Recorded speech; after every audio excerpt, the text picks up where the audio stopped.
Il y a presque 2 ans maintenant, nous avons appris que l'un de nos enfants, qui n'avait pas 3 ans à l'époque, était atteint d'une maladie génétique grave et évolutive. L'annonce a été si violente, si soudaine, que je me suis sentie projetée au cœur d'une tempête, avec le sentiment que le bateau que je maîtrisais jusqu'alors se retrouvait fracassé contre les rochers sans que personne puisse venir me secourir. Ma première réaction, c'est une colère immense contre Dieu, une colère qui m'accompagnera pendant plusieurs mois. Je continuais de prier, mais ma prière était mécanique, vide de sens, sans profondeur, sans amour. Et un jour, lors d'une confession, un prêtre m'a dit cette phrase qui m'a tout de suite apaisée. « Mais votre colère est tellement légitime et Dieu entend votre souffrance. Tournez-vous vers Marie, qui mieux qu'elle peut vous comprendre. » Et j'ai pris le temps alors d'analyser ce qui s'était passé les derniers mois, les mois qui ont suivi l'annonce de la maladie et qui étaient jalonnés par les différentes étapes du diagnostic.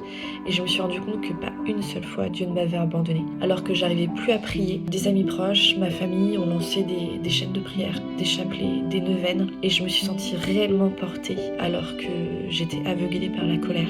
Dieu a mis aussi sur ma route des personnes extraordinaires, des amis fidèles, une famille aimante et des soignants qui sont d'une bienveillance et d'une gentillesse extrême avec notre petit garçon.